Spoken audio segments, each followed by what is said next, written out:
we have a cone here, and we're looking for what they call the lateral length, what we might call the slant height. So we often get confused about height. In all of our previous years, we've always looked for height, straight up and down. But what we're looking for now is actually that thing we always want to use, which is the slant height. And so, although this comes from a cone, we need to think about it as a triangle and think about it sort of flat and slice that triangle out and say, oh, look at that.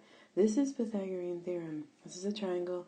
It has a 90-degree angle. It has a hypotenuse. And I can find that slant height just by using the Pythagorean theorem. So the biggest work, I think, in this problem isn't so much the Pythagorean theorem. It's understanding what you're looking at and training your brain to recognize that although this is a cone, what you're pulling out of it and what you're working with is just a right triangle.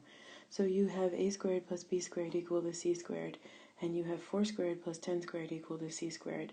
So that's 16 plus 100 equal to c squared, which gives you 116 equal to c squared.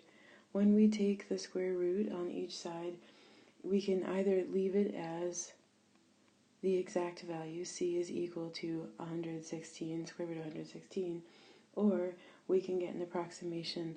So it's approximately equal to 10.8, and of course we need some units on here, so we would say that the slant height is approximately 10.8 meters on this cone.